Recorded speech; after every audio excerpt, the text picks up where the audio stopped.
rasa hidup manusia sedunia ini sama saja, yakni pasti sebentar senang, sebentar susah, sebentar senang, sebentar susah. Tidak ada orang itu yang senang terus dari lahir sampai mati, tidak mungkin. Orang kok sedih terus, tidak ada senangnya sama sekali, tidak mungkin. Kecuali orang yang tidak mau bersyukur.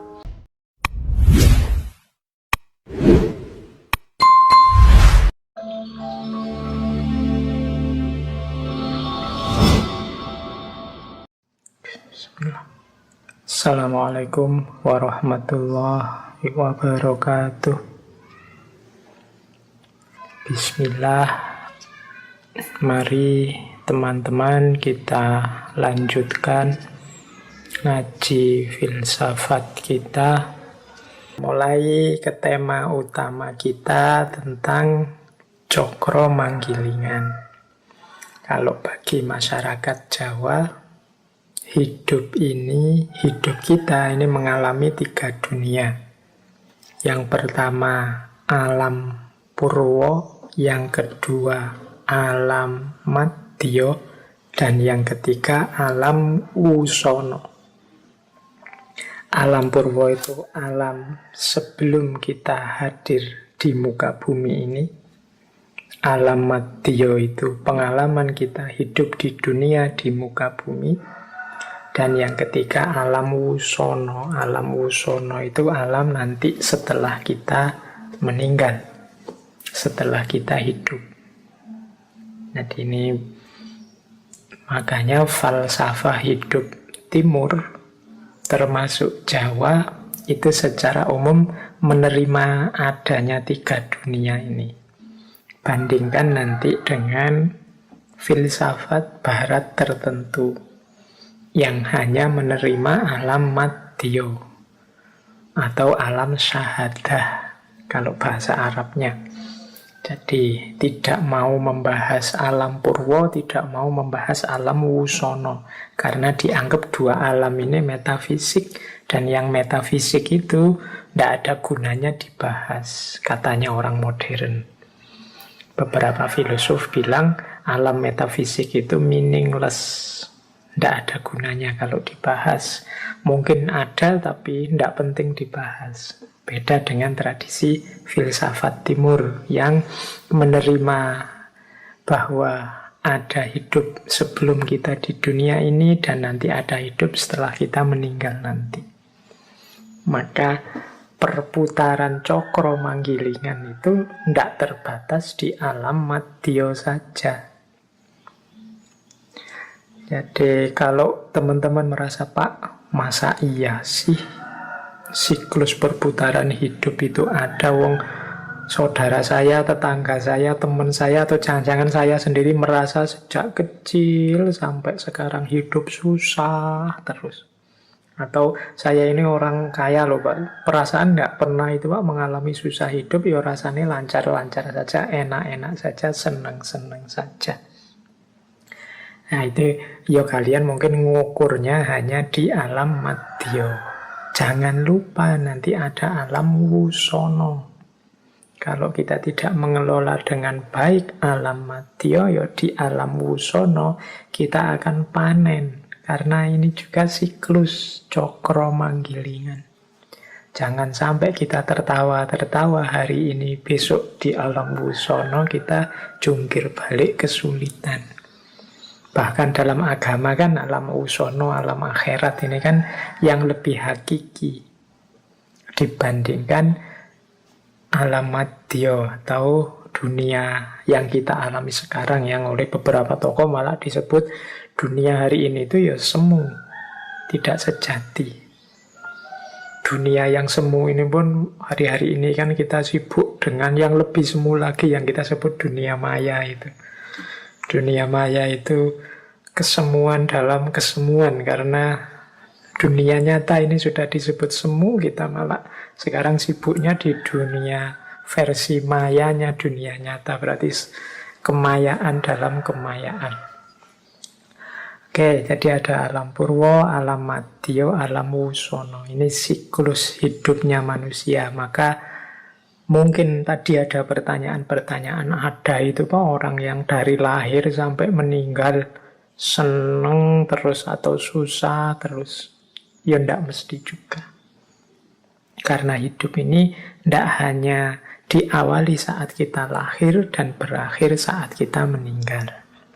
Nah, ini dasar falsafah cokro manggilingan. Jadi ada siklus hidup yang tidak hanya dunia ini, tapi juga ada dunia kemarin dan dunia nanti. Biasanya orang menjelaskan siklus hidup manusia Jawa itu melalui beberapa analogi.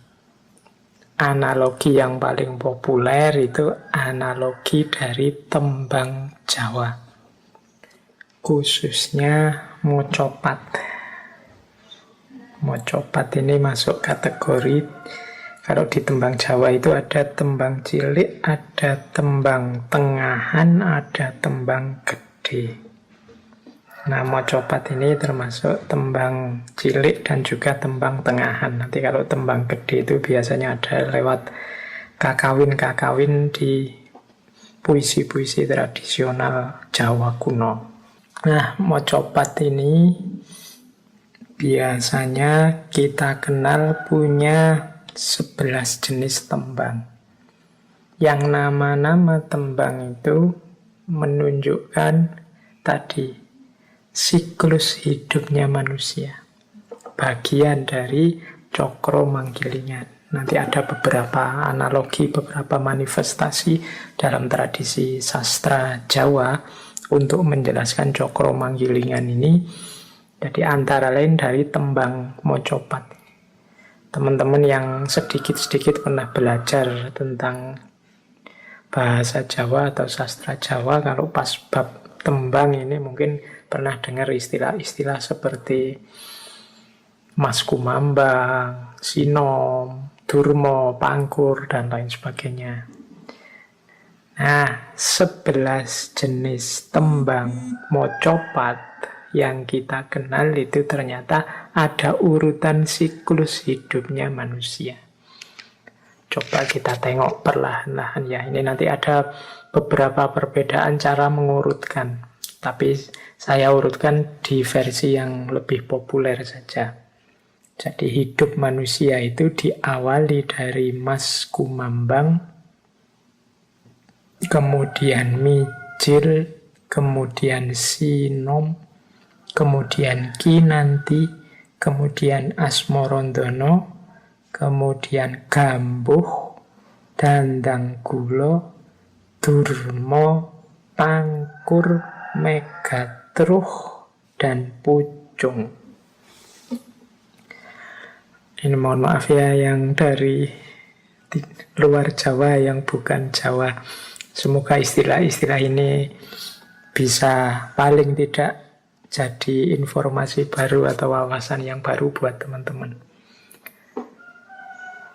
Yang paling awal hidup manusia itu Mas Kumambang. Mas Kumambang itu, emas itu ya emas, Kumambang itu kambang. Kambang itu kalau dalam bahasa Indonesia bisa diterjemahkan sebagai terapung, terapung, jadi melayang. Jadi Mas Kumambang itu emas yang terapung. Ini digunakan untuk menjelaskan fase hidupnya manusia saat masih ada dalam kandungan ibu. Dalam hidup kita ini kan ada fase kita meringkuk 9 bulan dalam rahim ibu. Nah, ini fase Mas Kumambang. Makanya tadi ada alam purwa, alam sebelum kita muncul di dunia ini. Ini masih murni, masih sejati. Makanya masih dalam kondisi emas yang kumambang, melayang dalam perut ibu kita masing-masing. Setelah Mas Kumambang ada Mijil. Mijil itu menggambarkan masa saat kita lahir. Mijil adalah fase ketika kita menjadi bayi. Nah, itu namanya mijil. Mijil secara letterlek dalam bahasa Indonesia artinya muncul. Kalau sudah mijil, kemudian masuk ke fase selanjutnya, yaitu sinom. Ada kata-kata nom itu mungkin teman-teman paham ya, maksudnya muda. Ini masa kanak-kanak sampai balik, sampai remaja. Ini masa ketika manusia harus banyak belajar.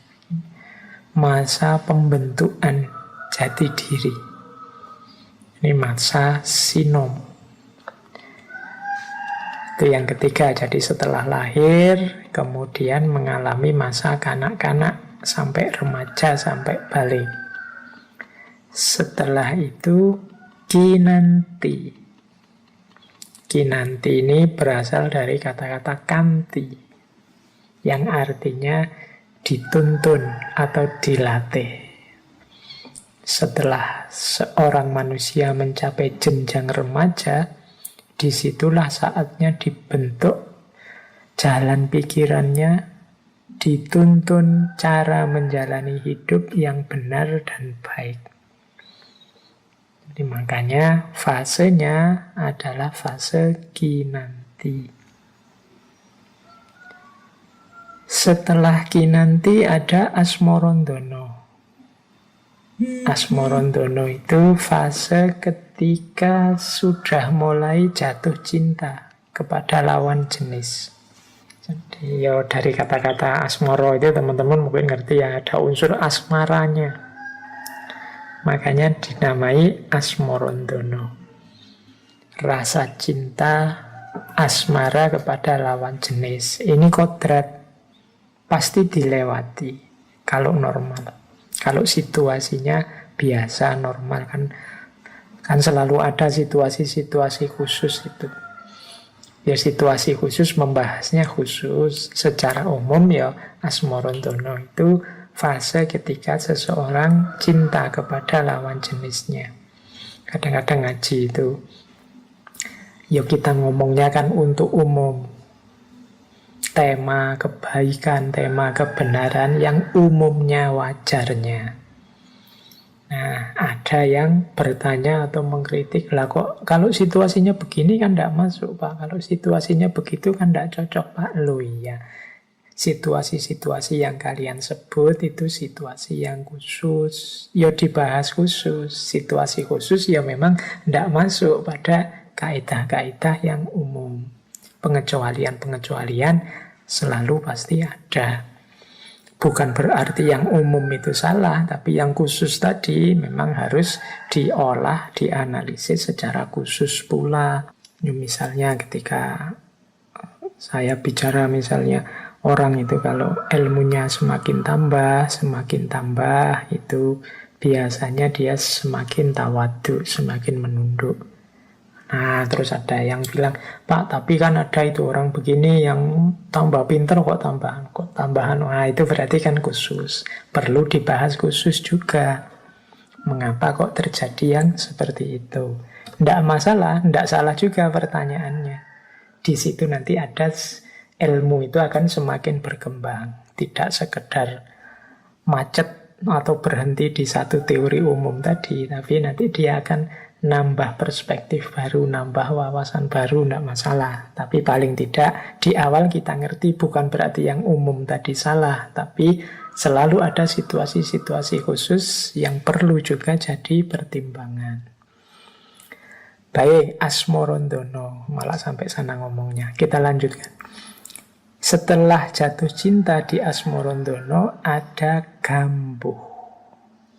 Gambuh ini berasal dari kata jumbuh. Atau ada yang bilang maknanya sama dengan sarujuk. Kalau tadi ngomong asmorondono itu jatuh cintanya, gambuh ini menikahnya. Jadi tidak hanya jatuh cinta, tapi ada menikahnya. Fase hidup bersama dengan pasangan ini fase namanya gambuh. Setelah menikah, setelah gambuh ada dandang gulo. Dandang itu dari akar kata kegadangan atau cita-cita. Gulo artinya manis.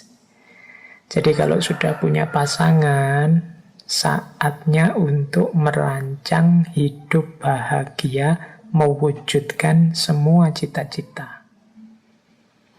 Ingin punya pekerjaan mapan, ingin punya keluarga yang tentram, ingin punya harta benda, sandang, pangan, papan yang cukup. Nah, ini fase dandang gulo, fase mewujudkan cita-cita. Kalau sudah sampai di fase dandang gulo, saatnya durmo. Durmo itu dari kata dharma, atau kalau di Jawa mungkin ada istilah dermo. Dermo itu sedekah atau weweh. Kalau cita-cita sudah tercapai, pekerjaan sudah mapan, keluarga sudah bahagia, segala kebutuhan tercukupi, bahkan lebih, saatnya berderma, berbagi dengan orang lain. Jadi saatnya berkasih sayang dengan sesama. Nah, ada fase durmo. Tapi itu muncul setelah dandang gulo. Biar dharma yang dijalankan tidak mengorbankan dirinya sendiri, tapi merupakan proses berkelanjutan setelah asmarandono gambuh dandang gulo. Kalau durmo sudah sukses, saatnya pangkur. Pangkur itu dari kata mungkur. Nah, ini kesadaran untuk membersihkan diri. Kesadaran untuk lebih dalam ke arah spiritual, tidak lagi sibuk dengan dunia. Jadi saatnya mungkur dari dunia. Ini fase pangkur. Jangan berhenti di dandang gulo dan hal-hal yang duniawi saja. Kalau memang sudah saatnya, harus siap mungkur sebelum terlambat. Jadi masuk ke era spiritual. Makanya zaman dulu itu para raja misalnya, itu kan tidak selalu harus menunggu sampai meninggal terus anaknya yang melanjutkan. Tapi secara umum aturannya kalau sudah sepuh, sudah merasa cukup menjadi pemimpin, jadi raja, terus mengangkat anaknya, beliau sendiri kemudian mundur. Jadi tidak lagi berambisi duniawi. Ada istilah lengser ke prabon, madeg pandito.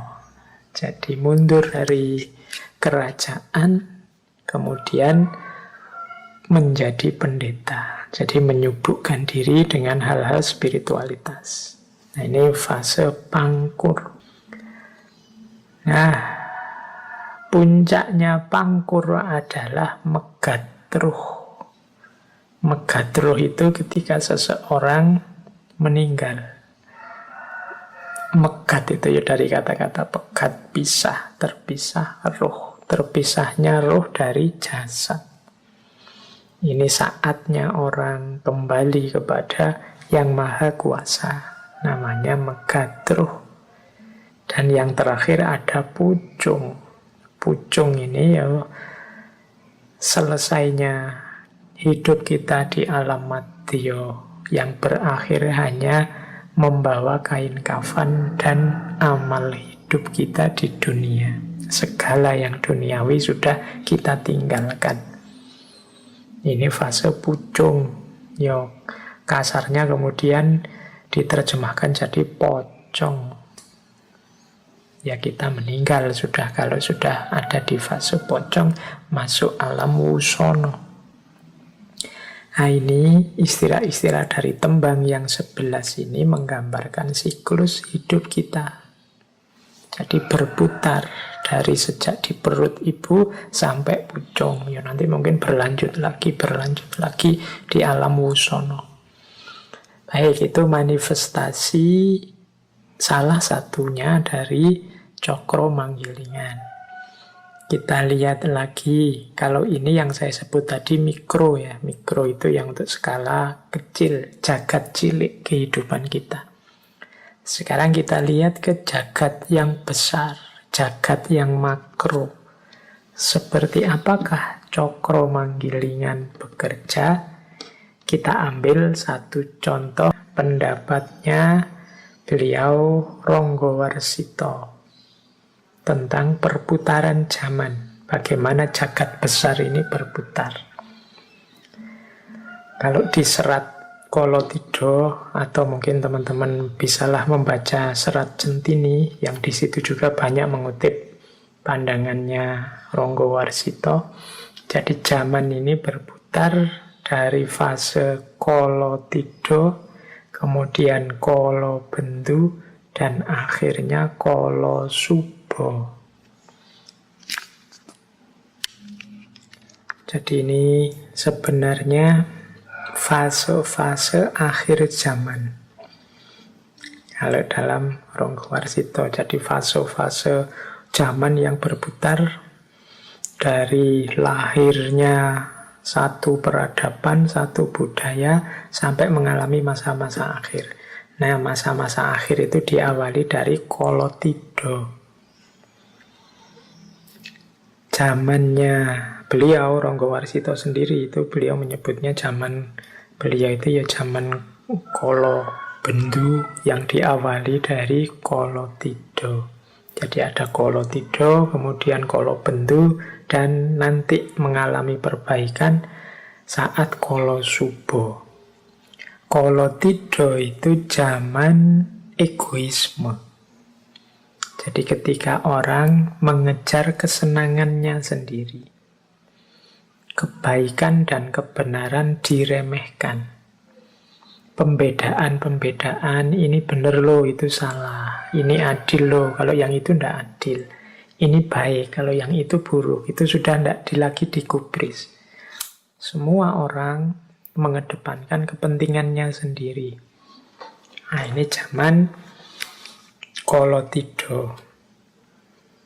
Zaman Kolotidho ini muncul biasanya setelah orang mengalami stabilitas, mengalami kemapanan, kemudian muncul egoisme-egoisme.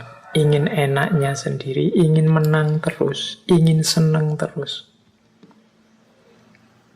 Berbeda dengan era sebelumnya. Biasanya era-era sebelumnya ini kan era membangun, era membentuk, era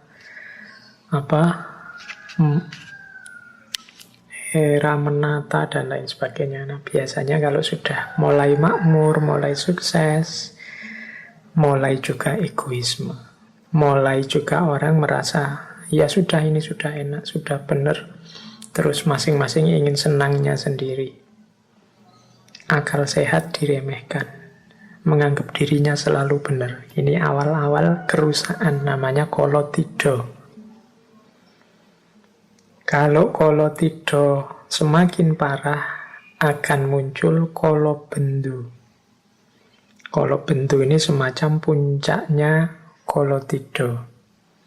Ini yang disebut zaman Edan oleh Ronggowarsito. Jadi di zaman ini, di era Kolobendu ini, ya memang kelihatannya stabil, kelihatannya beres, tapi beres dalam ketidakberesan. Stabil tapi kelihatannya. Makanya ilustrasi zaman edan itu kan semua orang sudah edan. Kalau ndak ikut edan, ndak keduman. Maka semua ingin keduman. Akhirnya edan semua.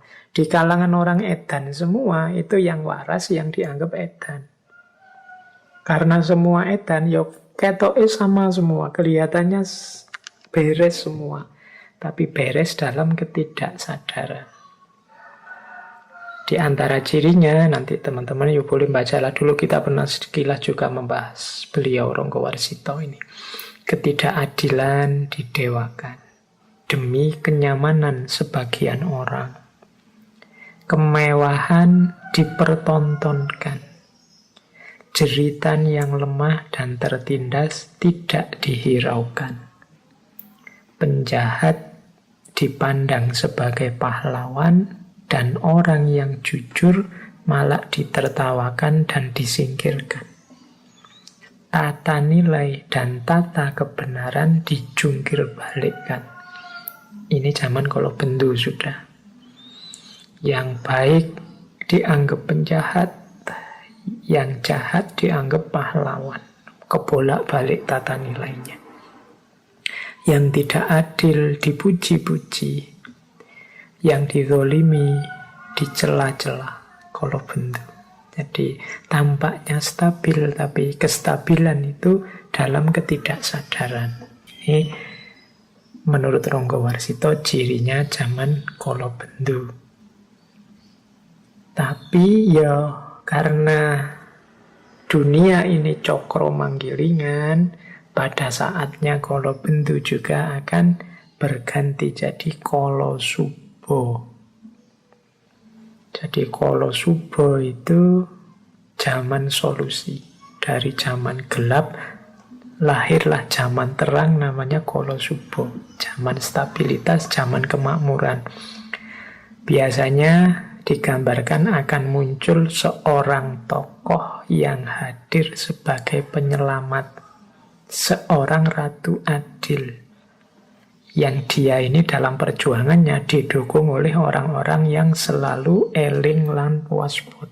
Ini kolo subo. Jadi zaman cahaya ketika muncul seorang penyelamat, seorang ratu adil yang membebaskan semuanya dari kegelapan zaman kolo bendu. Nah, kolo subo ini kan kemakmuran, ketentraman. Tapi juga tidak akan tetap begitu. Pada saatnya kolo subo akan berganti jadi kolo tido. Kolo tido akan berpuncak pada kolo bendu, dan di puncak kolo bendu akan muncul kolo subo. Terus begitu. Itulah contoh cokro manggilingan. Jadi zaman itu tidak sekedar hanya susah kemudian selesai, atau hanya seneng kemudian selesai, tapi ya ganti-ganti. Jadi ada kolo tido, ada kolo bendu, ada kolo subo. Kolo subo juga akan nanti muncul orang-orang egois mencari senangnya sendiri, tidak peduli baik buruk benar salah. Lahirlah kolo tido. Kolo tido semakin parah, muncullah kolo bendu. Pada puncaknya kolo bendu muncul tokoh yang menyelamatkan. Disitulah kolo subo lahir. Nah, jadi inilah perputaran zaman secara cokro manggilingan. Makanya teman-teman menyikapi kalau kita punya visi cokro manggilingan ini, yang sedang sedih tidak usah putus asa. Zaman pasti ganti dan berubah. Yang sedang sukses, sedang menang, jangan jumawa, karena zaman juga pasti akan berubah. Hidup kita kadang di atas, kadang di bawah. Baik, kalau tentang 3 ini teman-teman boleh kembali lagi mencari serat kolo tido, atau hari ini kan banyak itu tulisan-tulisan atau mungkin video-video YouTube yang membahas tentang Ronggowarsito dan ramalan-ramalan akhir zaman versi para pujangga Jawa. Oke, kita dalam tradisi falsafah hidup Jawa ada konsep juga cara menyikapi cokro manggilingan. Ketika kita menyadari bahwa hidup ini berputar, hidup ini tidak statis, tapi selalu bergerak, berubah, dan dinamis, apa yang harus kita pedomani? Ada istilah dalam budaya Jawa namanya Triwikromo. Triwikromo ini ada yang mengartikan keteguhan hati, ada yang mengartikan alam. Jadi Triwikromo itu 3 prinsip, 3 ranah dalam hidup kita yang harus kita taklukkan. Yaitu masa lalu, masa kini, dan masa depan. Menghadapi hidup yang berputar, kadang di atas, kadang di bawah, yang selalu berubah, senjata kita adalah Triwikromo. Menguasai masa kini, masa depan, dan juga masa lalu. Prinsipnya apa? Bagaimana cara kita menguasai? Nah, cara menguasai atau prinsip-prinsipnya adalah yang pertama, kita harus selalu ingat bahwa yang kita rasakan saat ini adalah buah dari yang kita lakukan di masa lalu. Berarti apa? Kita harus mengambil pelajaran dari masa lalu sehingga kita nanti di masa depan bisa mengalami hal yang lebih baik daripada yang sekarang kita alami. Saya sudah enak kok Pak, masa lalu saya tertib sehingga sekarang saya bahagia. Ya, maka belajarlah dari masa lalumu sehingga engkau bisa di masa depan bahagia terus atau syukur-syukur bisa semakin bahagia. Saya di masa lalu kemarin masih ada keliru-kelirunya Pak. Ya berarti buahnya keliru-keliru itu kan kau rasakan sekarang. Maka lakukan perbaikan saat ini biar nanti kalian di masa depan tidak merasakan buahnya keliru-kelirumu seperti yang kau rasakan sekarang. Jadi itu prinsip pertamanya itu. Ya nyambung dengan prinsip yang kedua. Kalau prinsip yang kedua, yang kita lakukan sekarang akan kita nikmati buahnya di masa depan. Ini sama. Jadi apa yang kita lakukan sekarang, ya siap-siap menerima hasilnya di masa depan. So, kalau diringkas dengan satu kata, Triwikromo itu menaklukkan masa lalu, masa kini, masa depan dengan cara belajar dari masa lalu, memperbaiki masa kini demi lebih baik di masa depan. Inilah cara kita menaklukkan 3 masa. Jangan sampai kita jatuh di lubang yang sama. Berarti kita tidak belajar dari masa lalu, apalagi tambah lebih jelek dari kemarin. Nah, itu berarti ya kita tidak belajar dari masa lalu. Kalau dalam Islam itu kan jelas, Muslim itu yaumuhu khairun min amsihi. Hari-harinya saat ini itu lebih baik dari kemarin. Dan hari besok lebih baik, harus kita pastikan lebih baik dari hari ini. Tidak boleh sama saja. Kalau sama saja kita disebut orang yang rugi. Dan kalau lebih jelek, kita disebut orang yang terlaknat. Maka ayo hati-hati mengelola masa, mengelola waktu. Waktu bisa menjadi teman kita yang paling ampuh, paling dahsyat, tapi sebaliknya dia juga bisa jadi musuh kita yang paling menghancurkan. Mari kita taklukkan lewat Triwikromo. Dengan cara tidak sembrono, kita hidup hari ini dengan belajar dari kesalahan-kesalahan di masa lalu untuk mendapatkan buah yang lebih baik di masa depan. Jadi ini rumus pokoknya menghadapi cokro manggilingan. Oke, kita lanjutkan. Selanjutnya, bagaimana sih terjemahan dari cokro manggilingan ini dalam kehidupan nyata. Kalau tadi kan prinsipnya triwikromo. Dalam kehidupan nyata, bagaimana kita memedomani cokro manggilingan ini? Yang pertama, di kalangan masyarakat Jawa dikenal pandangan bahwa hidup kita ini adalah sumbernya berasal dari Tuhan dan nanti akan kembali kepadanya. Sangkan paraning dumadi. Jadi darinya menuju kembali kepadanya. Kalau dalam Islam teman-teman yo kenalnya innalillahi wa inna ilaihi roji'un.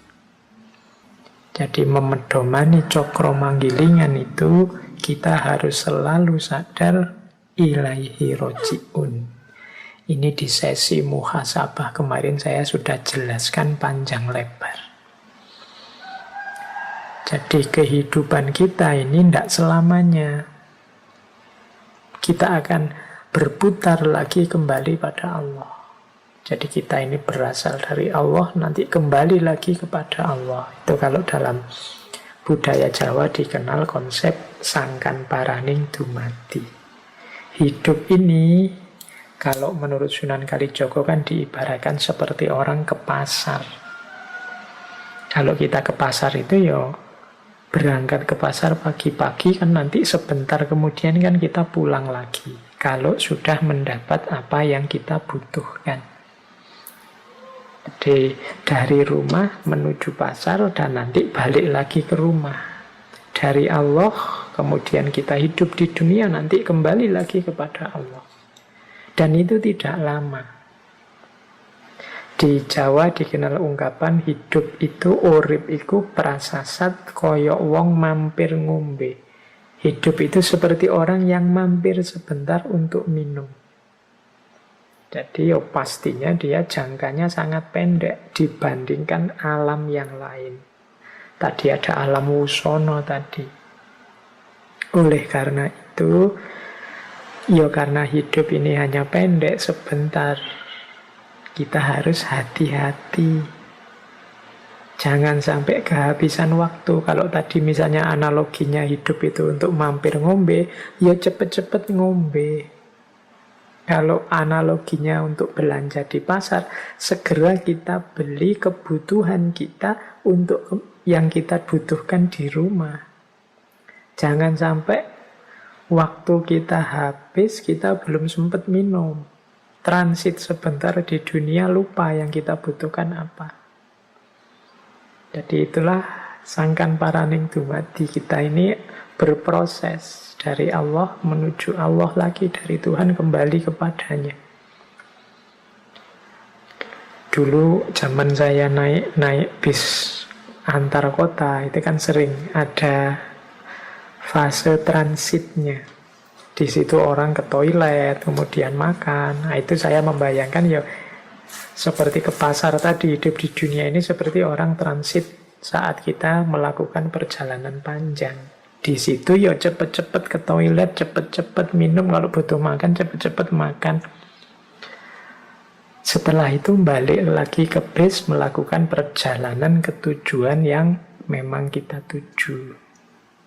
Ya kayak kalau sekarang lewat tol ya berarti hidup di dunia ini seperti mampir sebentar di rest area. Segera kita penuhi kebutuhan kita dan berjalan kembali. Jangan sampai kita melalaikan kebutuhan kita, kemudian waktunya habis, keperluan perjalanan kita tidak terpenuhi. Apalagi terus lupa kalau kita harus melanjutkan perjalanan. Asik di rest area saja, tidak keluar-keluar dari situ. Nah, ingat-ingatlah hidup ini sangkan paraning dumadi. Jadi dari Allah kembali ke Allah. Putarannya pasti nanti ke situ. Berarti apa? Ayo siap-siap.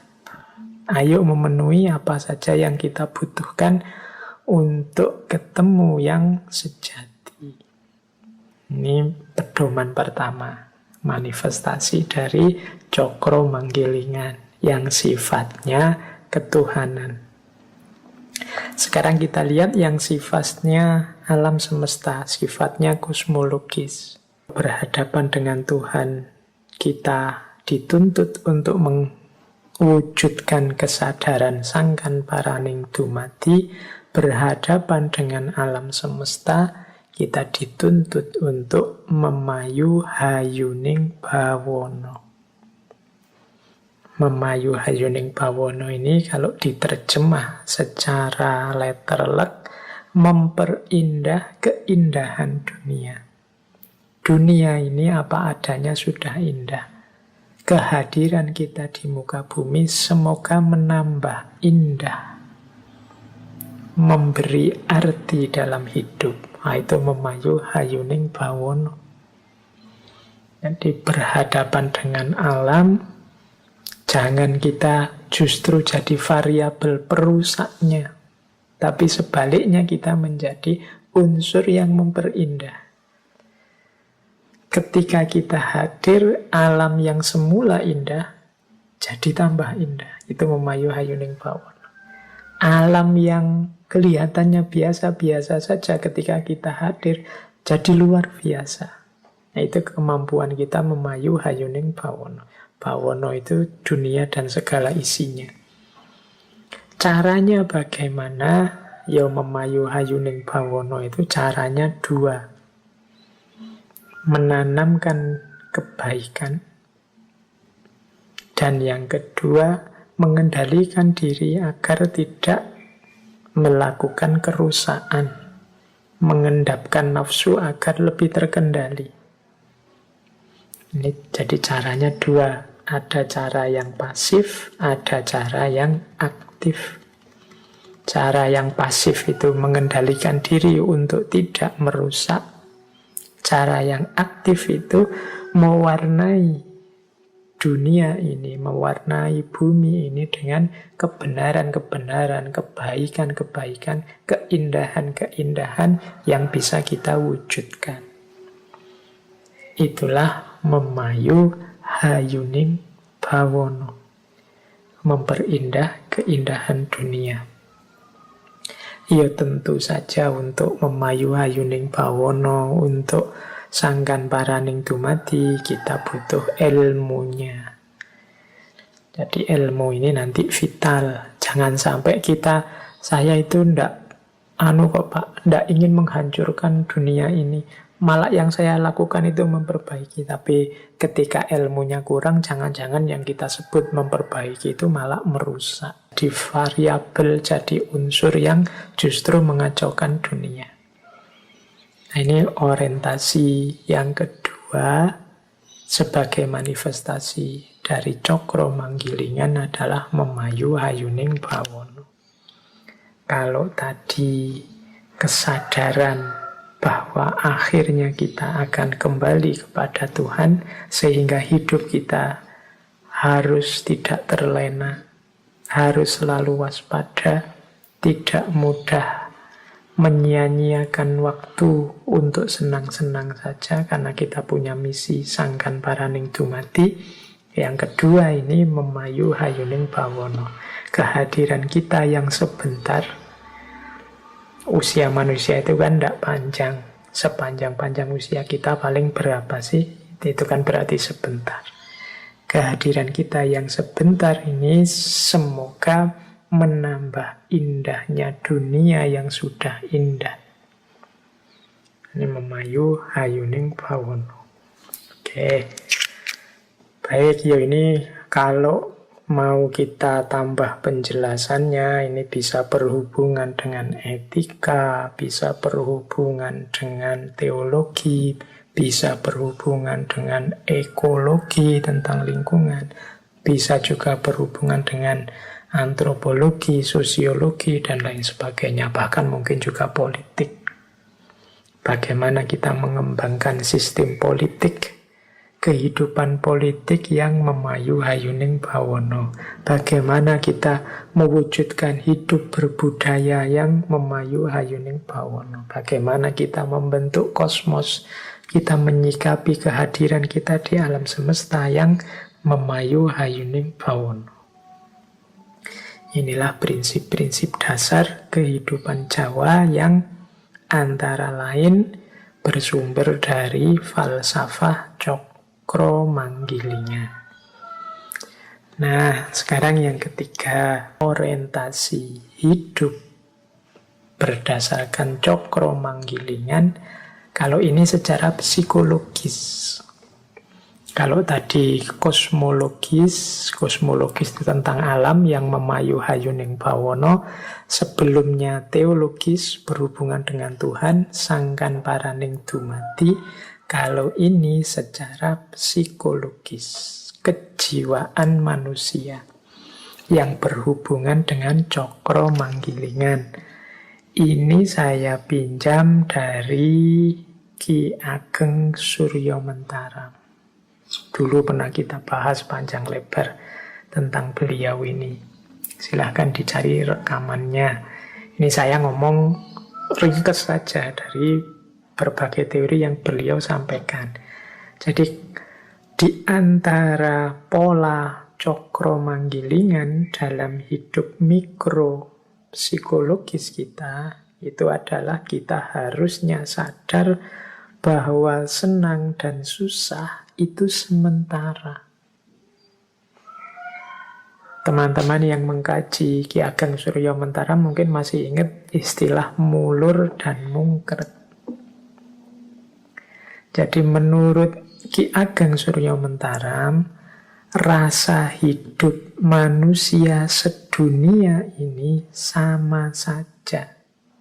Yakni pasti sebentar senang, sebentar susah. Sebentar senang, sebentar susah. Tidak ada orang itu yang senang terus dari lahir sampai mati, tidak mungkin. Orang kok sedih terus, tidak ada senangnya sama sekali. Tidak mungkin, kecuali orang yang tidak mau bersyukur.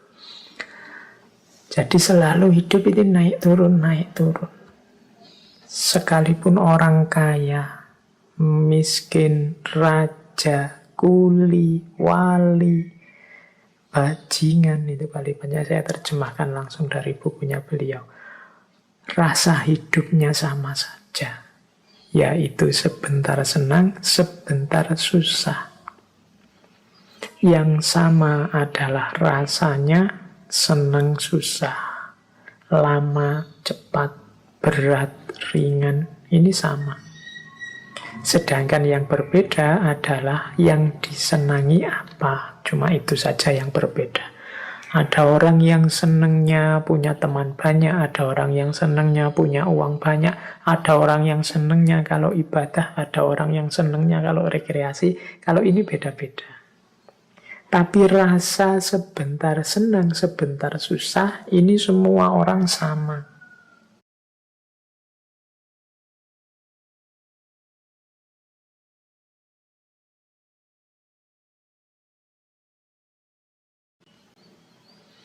Oleh karena itu, kata Ki Ageng Suryo Mentaram, kalau kita sadar seperti ini, hidup slow saja.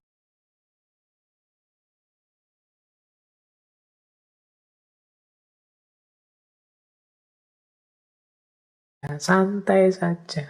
Kita bebas dari iri, dari sombong, dari hasut, dari kebencian pada siapapun.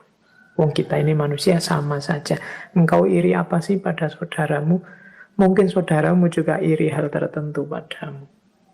Kita hidup ini sama saja. Masing-masing ada kelebihan, ada kekurangannya.